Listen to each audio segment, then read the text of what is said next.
Hello viewers, thank you for visiting this channel and for opening this video. This channel is dedicated to solving national and international mathematical examinations with more focus on Ethiopian Secondary School Leaving Certificate examination and Ethiopian University Exit exams. In this particular video, which is my 12th teaching video, I solve 8 problems from the 2024 Ethiopian Secondary School Leaving Certificate Examination, booklet code 112. This is part 8 on booklet code 112, and it is the last part for this booklet code. In this video, I solve 8 problems, namely problems 51 to 57 and problem 59. Before I start solving the problems, as usual, I kindly ask you to subscribe the channel and like the video. Let us start with the first of these problems, which is problem number 51. Which one of the following is the solution of the equation given here? Okay, as we can see, this problem is an exponential equation. Solving these kind of equations require knowledge of exponents, needs knowledge of exponents, definition and properties of exponents. Okay, we can solve it as follows. We can multiply both sides by 3, and we can bring the 3 on right hand side, which was on denominator, as a factor on left side here. So we have this equation, and we can write the powers using base 3. 243 is 3 raised to 5. 81 is 3 raised to 4. So we can write both powers using 3 as a base. Then when we simplify this, we get, using the properties of exponents, 3 raised to 5 into 2x minus 3 as exponent means 3 raised to 5 times 2x minus 3. So we have 3 raised to 10x minus 5 times 3 is 15. But because of this one, we get negative 14. On the right hand side, we have 3 raised to 2. On exponent, we have 4 and negative 3x plus 2. From properties of exponents, again, we can multiply the 2 exponents here. 4 times negative 3x plus 2 is negative 12x plus 8. Since the bases are the same for these two equal powers, so we can equate. We can make their exponents equal. So we get 10x minus 14 is equal to negative 12x plus 8. Collect like terms, then we get 22x is equal to 22, because negative 14, when you take it to right hand side, becomes 22. Negative 12x, when you take it to left hand side, becomes 12. 10 plus 12 is 22. X, and 14 plus 8 is 22. So the value of x is 1, and the answer is A. Next problem. Next problem is problem number 52. What is the total surface area of a regular square pyramid with a slant height 8 cm and base area 25 cm square?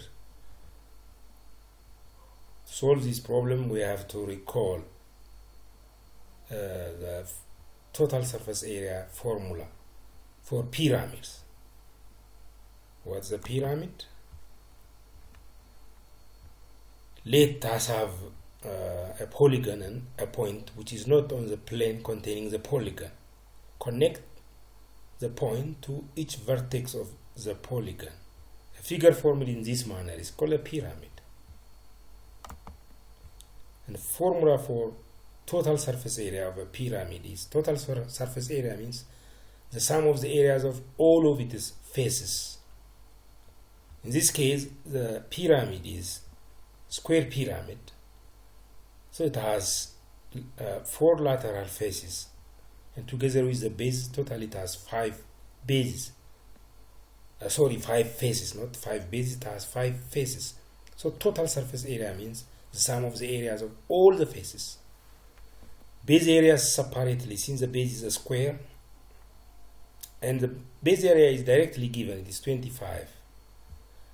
An area of it is lateral faces. There are 6 triangular faces which make up its lateral side.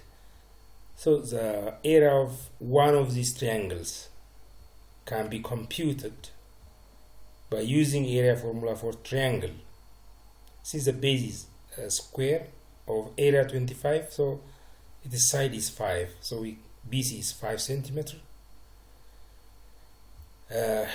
In order to get the height of this triangle, the lateral side, VBC, since the pyramid is a regular square pyramid, moreover the slant height is given. Slant height is given. ብዙም አያስቸግርም። ስላንት height ማለት የዚህ ትራያንግል የትራያንግሎቹ ጎኑን የሰሩት ላተራል ሳይዱን ላይ ያሉት ትራያንግሎች heighታቸው ማለት ከቨርቴክስ እስከ ሳይዳቸው ያለው ፐርፔንዲኩላር ዲስታንስ ተሰጥቶናል። height ካለን ቤዝ ካለን ኤሪያው ይገኛል። ስለዚህ ኤሪያው የአንዷ ትራያንግል ኤሪያ 8 times 5 times half ይሆናል, which means 4 times 5 20 ይሆናል። የአንዱ ትራያንግል አራት ስለሆነ 4 times 20 80 ይሆናል። ስለዚህ 25 ደመር 80 105 ይሆናል ማለት ቶታል ሰርፌስ ኤሪያ 105 ላተራል ነው፣ 25 ደግሞ ቤዝ ነው። ለምንድነው ላተራሉ 80 የሆነው? ሶሪ 105 ድምሩ ነው አንድ ላይ። ላተራል ብቻውን 80 የሆነበት ምክንያት የአንዱ ትራያንግል ኤሪያ በhalf times 5 times 8 አድርገን ስለምናገኝ 5 ማለት የትራያንግሉ ቤዝ የትራያንግሉ ቤዝ 6 ትራያንግሎች አሉ በላተራል ሳይድ የሆኑት ወይም ላተራል ሳይዱን የሰሩ 4 ትራያንግሎች አሉ። የእያንዳንዳቸው ቤዝ 5 ነው። ምክንያቱም የፒራሚዱ ቤዝ 25 ሴንቲሜትር ስኩዌር ኤሪያ ያለው ስለተባለ አንዱ ሳይዱ 5 ይሆናል ማለት ነው። Next problem number 53. This is I think a statistics problem. The following table presents the scores of grade 11 students of a certain school in a mathematics examination. Then what's the median of the data? So to answer this problem we have to remember median formula. What's median? After arranging data in increasing or decreasing order, the values that divide the data into two equal parts is called median.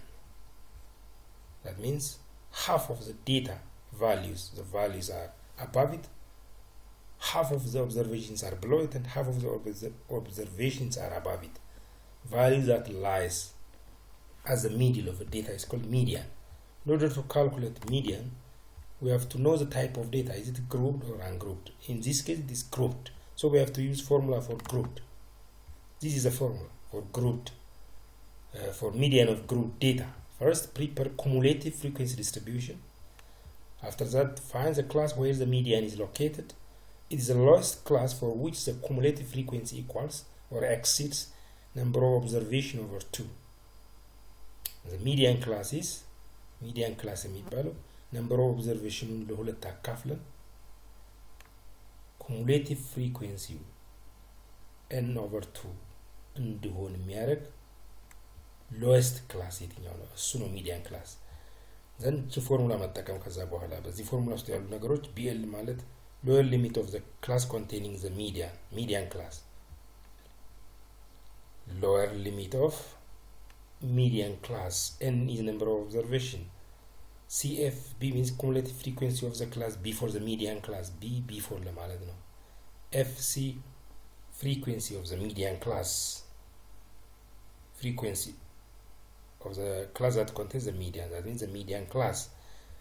I ማለት እዚህ ጋር class interval for the median class, width of the median class. ብዙ ጊዜ class interval ለሚዲያን ክላስ የተለየ አይሆንም። የሁሉም ክላሶች ኢንተርቫል most of the time እኩል ነው። ካልሆነ ግን GI የሚዲያን ክላስ ኢንተርቫል ወይም ክላስ ዊድዝ ናት። ስለዚህ እነኚህ ፎርሙላዎች በዚህ ፎርሙላ ውስጥ ያሉ እያንዳንዱ ነገር ካወቅ ሚዲያን ካልኩሌት ማድረግ አይከብድም። So for our case, how many observations do we have? እነኚህ መደመር ነው። frequency, number of students የመጀመሪያው ክላስ ውስጥ ፎል የሚያደርጉት 10 ተማሪዎች አሉ። ሁለተኛው 9 እያለ ይሄዳል። ስንደምራቸው እነዚህ number of observations 19 ሲደመር 15 34 19 ሲደመር 15 34 እና 12 46 56 እና 6 56 እና 6 72 ስለዚህ number of observations 62 ነው። እንደገና ቼክ አደርጋለሁ። 19 እና 15 34 ከ12 ጋር 46 ከ10 ጋር 46 እና 10 56 እና 6 62 ስለዚህ ለሁለት ስናካፍልና ኦቨር 31 ይሆናል። ስለዚህ ኩሙሌቲቭ ፍሪኩዌንሲ ማለት ፍሪኩዌንሲዎቹን እየደመሩ መሄድ ማለት ነው። 10 እና 9 19 እስከዚህ ሚዲያንን አይይዝም። ምክንያቱም ሚዲያኑን የምናገኘው 31ኛ ላይ ነው። በሁለተኛውና በመጀመሪያው ክላስ ውስጥ 19 ተማሪዎች ብቻ ናቸው ያሉት። 15 እንደምርበት 34 ስለሚሆን 31ን አለፈው።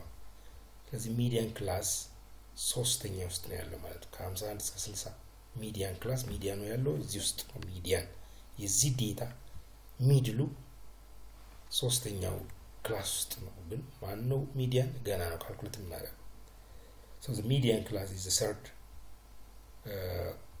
class, this one, the class with frequency 15 እሱን ካወቅን በኋላ ዊድዙ ምን ያክል ነው በማቀናነስ ነው የሚገኘው። 60 ሲቀነስ 51 ሶሪ እንደሱ አይደለም።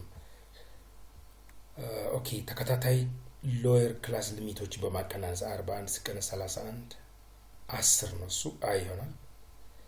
n over 2 አግኝተናል 31 ነው። ኩሙሌቲቭ ፍሪኩዌንሲ ቢፎር ሚዲያን ክላሱን ሳይጨምር ከዛ በፊት ያሉት ክላሶችን ፍሪኩዌንሲያቸውን ስንደምር 19 ይመጣል። አሁን ይቀረን ኦኬ ክላስ ፍሪኩዌንሲ ኦፍ ዘ ሚዲያን ክላስ ደግሞ 15 ነው። እዚህ ጋር ይገባል። እቺ ክላስ ሊሚት ሳትሆን ክላስ ባውንደሪ ናት። ክላስ ባውንደሪ ማለት ዩዥዋሊ ቢኤል ማለት ምንድነው? ፎርሙላ ውስጥ አይደለም ማለት ቢኤል ሎወር ሊሚት ኦፍ lower class boundary of the class containing the median class ነው። lower class boundary of the class containing the median class lower class boundary the median class ነው የያዘው ክላስ 15 ነው።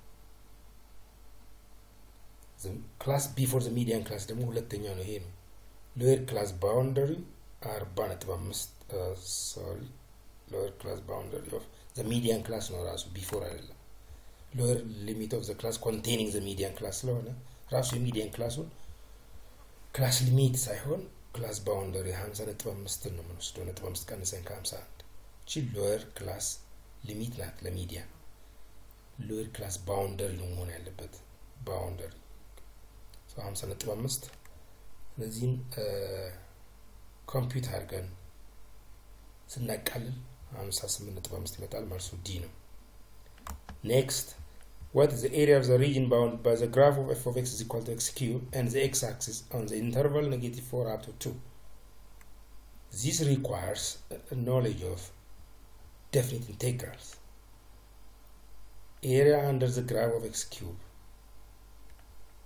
between x-axis and the graph of this function from -4 up to 2.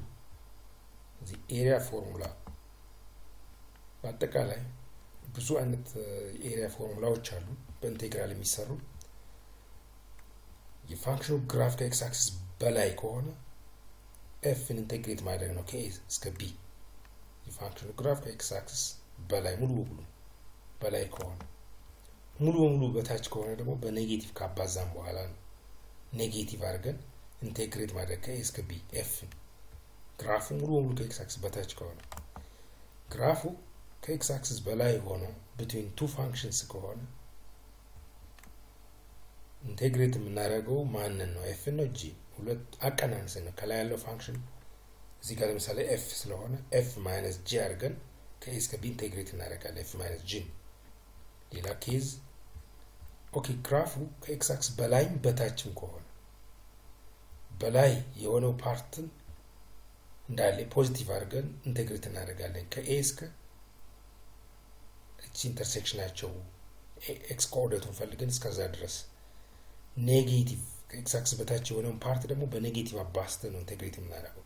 እንደገና ተመልሶ ፖዚቲቭ መሆን ከሆነ ማለት ከኤክስ አክሲስ በላይ መሆን ከሆነ ይሄን ፓርት ደግሞ ኤሪያውን ስንፈልግ በዴፊኒት ኢንቴግራል ከኢንተርሴክሽኑ ጀምረ እስከ መጨረሻው ድረስ ኢንቴግሬት ማድረግ ነው ፖዚቲቭ አድርገን ከኤክስ አክሲስ በላይ ስለሆነ። ስለዚህ ብዙ ኬዞች አሉ፣ ሌሎችም ሊኖሩ ይችላሉ። ለኛ ፕሮብለም ግራፉ ኤክስ ኪዩብ ማለት ከኤክስ አክሲስ በላይም በታችም ይሆናል። ከኔጌቲቭ 4 እስከ 0 ከኤክስ አክሲስ በታች ነው ያለው። ከኤክስ አክሲስ ከ0 እስከ 2 ደግሞ ከኤክስ አክሲስ በላይ ነው ያለው ግራፉ። ስለዚህ ከኤክስ አክሲስ በታች ያለውን በኔጌቲቭ አባዝተን መስራት አለብን። ከኔጌቲቭ 4 እስከ 0 ኢንቴግሬት ስናደርግ ኔጌቲቭ አለው ማለት ነው። ከ0 እስከ 2 ደግሞ እንዳለ ከ0 እስከ 2 ኤክስ ኪዩብ ኢንቴግሬት ስናደርግ x raised to 4 over 4 ይመጣል። ከ0 እስከ 2 ኮምፒውት ስናደርግ 2 raised to 4 over 4 ማለት 16 over 4 ይመጣል። ይሄኛው ደግሞ ከx raised to 4 over 4 ይሆንና 0 ስናስገባ 0 ይመጣል። ስለዚህ ፎርሙላ ውስጥ ሌላ ኔጌቲቭ አለ። ይሄ ኔጌቲቭ ምን ዋጋ የለውም። ከraised to 4 ማለት ኔጌቲቭ ይጠፋል። ግን ሌላ ኔጌቲቭ ስላለ ከዚህ ኔጌቲቭ ጋር ይጠፋፉና ፖዚቲቭ ይመጣል። so 4 raised to 4 over 4 ያ ማለት 64 ነው። እዚህ ጋር 4 ነበረን 68 ይመጣል መልሱ ኤ ነው። next problem number 55 let f of x is equal to x plus 1 over x minus 1 and g be square root of x plus 2. Let these be two functions. Which one of the following is true about the combination values of f and g at x is equal to 2? So we are given two functions and we are asked to combine them. How? Sorry. It depends. If it is subtraction, we subtract their values. If it is division, we divide their values. So we have to recall how to combine functions. I took this from grade 10 textbook, page 61. Combinations of functions. To evaluate f plus g at x, evaluate f at x, evaluate g at x, and add the values. የኤፍ ፕላስ ጂ ቫልዩ ለማግኘት ኤክስ ላይ የኤፍን ቫልዩ እና የጂ ቫልዩን መደመር ነው። ሲሚላርሊ ኤፍ እና ጂን ለማቀናነስ የኤፍ እና የጂን ቫልዩ ማቀናነስ ነው። ኤፍ እና ጂን መልቲፕላይ ለማድረግ የኤፍ እና የጂን ቫልዩ መልቲፕላይ ማድረግ ነው። ኤፍ ለጂ ማካፈል ማለት የኤፍን ቫልዩ ለጂ ቫልዩ ማካፈል ማለት ነው። ስለዚህ ይሄን ፎርሙላ ተጠቅመን ይሄ ሩል መስራት ብቻ ነው። f at 2, when you evaluate this function at 2, we get 2 plus 1 over 2 minus 1, 3. When we evaluate g at 2, we get square root of 2 plus 2, which means 2. So if it is subtraction, that means f of 2 minus g of 2 means 3 minus 2 is not negative minus 1, not correct. Similarly, you can check the rest. The only correct answer, the correct answer is D. F of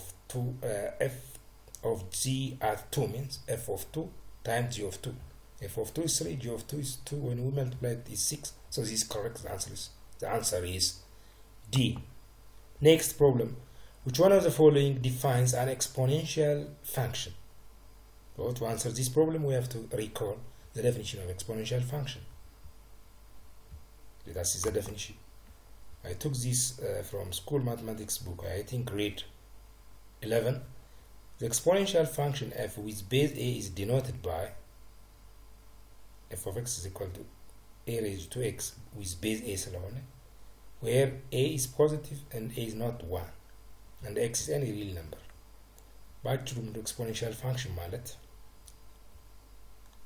ከላይ ቫሪያብል ከስር ደግሞ ቤዙ ፖዚቲቭ ሆኖ ከአንድ ውጭ የሆነ ማለት ፖዚቲቭ ሆኖ ማንኛውም ፖዚቲቭ የሆነ ቁጥር ከአንድ ውጪ የሆነ ቁጥር ቤዝ ላይ ተጠቅመን ከላይ ደግሞ ቫሪያብል አድርገን የምንሰራው ፋንክሽን ኤክስፖኔንሻል ፋንክሽን ይባላል። ለምሳሌ በኤ ቦታ 2 ቢገባ 2 ሬዝ ቱ ኤክስ ኤክስፖኔንሻል ነው። በኤ ቦታ ሃፍ ቢገባ ሃፍ ፖዚቲቭ ስለሆነ ሃፍ እንደገና ዲፍረንት ፍሮም 1ም ስለሆነ ሃፍ ሬዝ ቱ ኤክስ ኤክስፖኔንሻል ነው። ማንኛውም ፋንክሽን ኤ ሬዝ ቱ ኤክስ ፎርም ያለው ኤክስፖኔንሻል ፋንክሽን ነው። ስለዚህ ከነዚህ ውስጥ ይሄን የሚያሟላ የትኛው ነው ከተሰጡት ውስጥ? እሺ የዶሜን ጉዳይ ያለ ኦኬ ቫሪያብል ከላይ ካልሆነ አይሆንም። ለምሳሌ ኤ አይሆንም፣ ቢ አይሆንም። ከሲ እና ከዲ ግን ጥንቃቄ ይፈልጋል። አዎ ቢ ፖዚቲቭ ነው፣ ጥሩ። ቢ ዲፍረንት ፍሮም 1 ጥሩ። በዚህ መለየት አንችልም። አሁን የዶሜን እና የሬንጅ ጉዳይም ደግሞ ይነሳል። ለኤክስፖኔንሻል ፋንክሽን በኤክስ ቦታ ማንኛውም ሪል ነምበር መጠቀም ይቻላል። ኤኒ ሪል ነምበር ዴፊኒሽኑም ላይ አለ። ኤኒ ሪል ነምበር በኤክስ ቦታ ኤክስ assume any real number as its value so ዶሜኑ ሴት ኦፍ ሪል ነምበር ሲሆነውን መምረጥ አለብን። ዲ ነው መልሱ ማለት by the way ኮዶሜን ሁለተኛው ሴት ብዙም አያስፈልግም። 0 ኢንፊኒቲ አር ባር ቢተካም ችግር የለውም መልስ ይሆናል። ምክንያቱም ፋንክሽን የሚያደርጉት ዶሜኑና ሩሉ ፎርሙላው ናቸው። ሌላው ችግር የለም። ኮዶሜኑ የፈለገ ነገር ቢሆን ችግር የለም። እዚህ ጋር ሴት ኦፍ ሪል ነምበርስ ቢገባ ስቲል ኤክስፖኔንሻል ፋንክሽን ነው እንደዚህ ቢሆን። ኔክስት ፕሮብለም 57 it is circle geometry problem. In the following figure O is the center of the circle and the line segments AB and AC are intersecting the circle at D and E respectively. If the measure of angle ACD, this one, is certain, angle BEC, this one is 50, then which one of the following is equal to the measure of angle BAC? Angle BAC is formed between two secant lines, and the angle is external to the circle. So there are different circle angle theorems, formulas. Let us see them. And six formulas አሉ። Okay, if the angle is formed between two radius, it's called central angle, and its measure is the same as the measure of the arc it intersects. Next formula 2. If the angle is formed between two chords, and if the vertex of the angle is on the circle, it's called inscribed angle ይባላል። በሁለት ኮርዶች የሚሰራ አንግል ሆኖ ቨርቴክሱ ደግሞ የአንግሉ ቨርቴክስ ሰርክል ላይ ከሆነ inscribed angle ይባላል። inscribed angle ሜዠር ከአርኩ ጋር ሳብቴንድ ከሚያደርገው አርክ ጋር እኩል አይመጡም፣ ግማሽ ይሆናል። እንደ ሴንትራል አንግል አይደለም። So the measure of angle ABC is half of the measure of the arc it intersects. ምሳሌ እዚህ ጋር አርኩ 82 ስለሆነ የዚህ ግማሽ ይሆናል ማለት ነው። ኦኬ ሌላው ሰርክል አንግል ፎርሙላ በሰርክል ውስጥ የሚሰሩ አንግሎችም ከሰርክል ጋር በተያያዘ የሚሰሩ የተለያዩ አንግሎች ማለት ነው። ሌላው አንግል between chord and tangent ሊሰራ ይችላል። ይሄ አንግል the angle formed between one chord and tangent is half of the arc it intercepts. again በዚህ በኩል ያለው አርክ ግማሽ ይሆናል። ሶስት ፎርሙላ አየን። angle formed between two intersecting chords ሁለት ኮርዶችም አንግል ሊሰሩ ይችላሉ ሰርክሉ ውስጥ። ለዚህ ብዙ አንግሎች ይሰራሉ በዚህ መንገድ አራት አንግሎች ይሰራሉ። አንዱን ብንወስድ አንዱን አንግል እንዴት እናገኛለን? ለምሳሌ ኤክስን እዚህ ጋር ለማግኘት ሁለቱ አርኮች በዚህ ውስጥ ያሉ ሁለቱ ኮርዶች መካከል ያሉ በአንግሉ ልክ ያሉ ኮርዶችን ደምረን ማካፈል ነው ለሁለት አቨሬጃቸው መውሰድ ነው። ለምሳሌ እዚህ ጋር 32 እና 54 ደምረን ለሁለት ስናካፍል ኤክስ ይመጣል። አራተኛ ፎርሙላ። አምስተኛ ፎርሙላ ደግሞ between two seconds ሆኖ outside የሚሰራ ከሆነ አቀናንሰን ለሁለት ማካፈል ነው። ትልቁን አርክ ስቀነስ የትንሹን አርክ ሜዠርመንት እናቀናንሳለን ከዛ ለሁለት እናካፍላለን this is fourth I think fifth ነው መሰለኝ ነው anyway ቁጥሩ ምንም አይደለም next fifth formula between two tangents አለ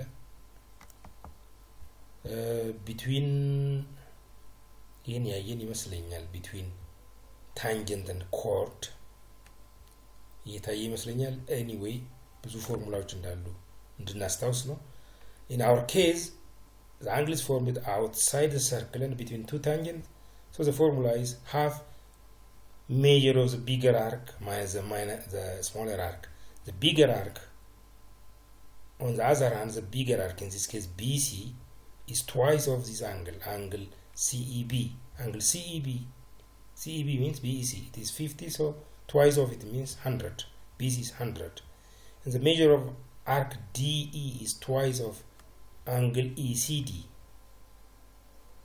or angle DCE or you can say angle ACD angle ACD is 30 so this arc is 60 so here we have this arc 100 and this arc 60 when we subtract these two we get 100 minus 60 40 divided by 2 20 degree so the answer is C the last problem is problem number 59 let f be a differentiable function at a number a for a in the domain of f in the expression this for h different from 0 as h gets closer and closer to 0 ziga in emlo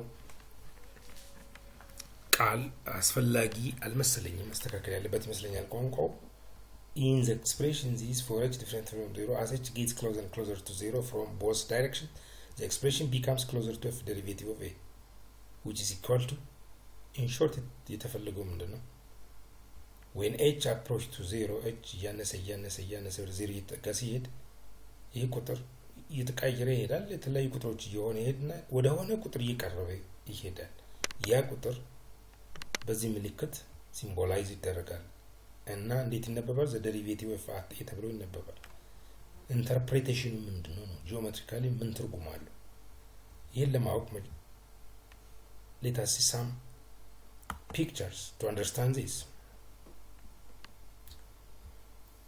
if you look at this we have graph of a certain function f and a secant line that means a line that touches that intersects this curve the graph of at 2 points by the way secant line means a line that intersects a portion of a curve at 2 points a line that intersects a certain portion of a curve or the graph of a function at 2 points is called secant line to that graph and a line that touches a portion of a curve at 1 point is called tangent line if you look at this line T it touches graph of f only at this point at A but S intersects graph of f at 2 points B and A T ሳንነካው S ብቻ ቀስ ብለን እናንቀሳቅሰዋለን P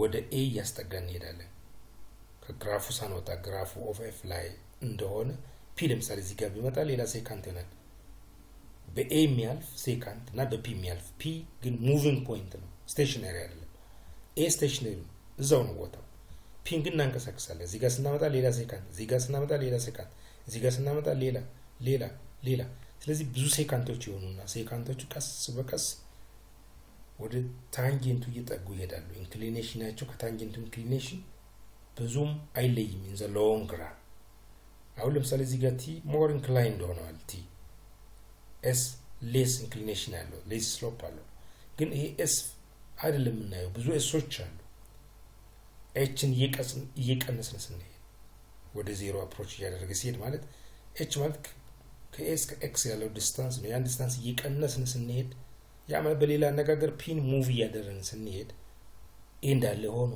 ሴካንቶቹ ወደ ታንጀንቱ እየጠጉ ይሄዳሉ ስለዚህ ስሎፓቸው ወደ የቲ ስሎፕ እየተጠጋ ይሄዳል ማለት ነው ስሎፕ ደግሞ እንዴት እንደሚፈለግ እናውቃለን ስሎፕ ኦፍ ላይን ጂኦሜትሪ ውስጥ ታች ያለ ክፍል ውስጥ ናይንዝ ምናምን ላይ ይታወቃል ሁለት ፖይንት ካለን በአንድ ላይን ላይ ስሎፕ ማግኘት እንችላለን ችግሩ እዚህ ጋር የቲን ቲ ላይ ሁለት ፖይንት የለን ስለዚህ የቲን ስሎፕ እንዴት እናገኛለን የኤስን ስሎፕ በመጠቀም የቲን ስሎፕ እንዴት እናገኛለን የኤስ ይታወቃል ሁለት ፖይንት ስለምናውቅ በኤስ ላይ ሁለት ፖይንት ስላለን ስሎፕ በቀላሉ እንጽፋለን in this case slope of s is f of a plus h that means vertical increase f of a plus h minus f of a vertical increase and horizontal increase is a plus h minus a which means h so slope of s is f of a plus h minus f of a over h ግሪች ኤስ ኤች እየቀነሰች ስትሄድ ሴካንቱ ታንጀንቱ እየተጠጋ ስለሚሄድ so the slope of t is roughly the same as slope of s when h is very small slope of t is close to slope of s limit ይባላል the limit of slope of s as h approach to 0 is denoted by f derivative of a and it's called what ነው ጥያቄው ምን ይባላል ያ የቲ ሊሚት የቲ ስሎፕ ማለት ሊሚት ኦፍ f of a plus h minus f of a over h as h approach to 0 ይሄ ሊሚት ምን ይባላል ኖቴሽኑ f derivative of a ነው gradient of t ይባላል ወይም slope of t ይባላል ባጭሩ ይሄ የኤሶች ስሎፕ ነው አንድ ኤስ አይደለም ያለን ብዙ ኤስ ነው ያለን ኤስ ኤች ነው ይቀያየር so this is a function of h here slope gradient of s is a function of h ሲቀየር የሚቀየር ነው h ወደ 0 ሲጠጋ መጨረሻ ላይ ወዴት ይቀርባል ያ ቁጥር f derivative of a ነው ወደ ስፔሲፊክ ነምበር ይጠጋል ብዙ የተለያዩ ስሎፖች በሆኑ የተለያዩ ቁጥሮች በሆኑ ኢቨንቹዋሊ ግን ወደ ሆነ ቁጥር እየተጠጉ ይሄዳሉ ያ ቁጥር እነሱ የሚጠጉት ቁጥር ነኝ ቁጥሮች የሚጠጉት ቁጥር gradient of t ይባላል ሲምቦሉ f derivative at a ነው so መልሱ የትኛው እንደሆነ መምረጥ እንችላለን okay gradient of tangent yes a ላይ ያለው gradient of vertical አይደለም gradient of secant to the graph at the point የሴካንቱ አይደለም gradient of normal አይደለም የታንጀንቱ gradient ነው f derivative of a thank you for listening this is the end of today's video please subscribe this channel and like this video በተከታታይ ለ8 ክፍል የሰራሁት ቪዲዮ ነው በቡክሌት ኮድ 112 ላይ ብዙ ዲካም አለው እንደ ቪዲዮ ለማዘጋጀት ባካችሁ ይሄን ቪዲዮ የምታውስ ሰዎች ማየት ብቻ አይደለም ስላያችሁ አመሰግናለሁ ግን ላይክ አድርጉት አትጎዱም ምንም ተከፍሉት ነገር የለም ጊዜ የማይወስድም ሰብስክራይብ አድርጉት thank you again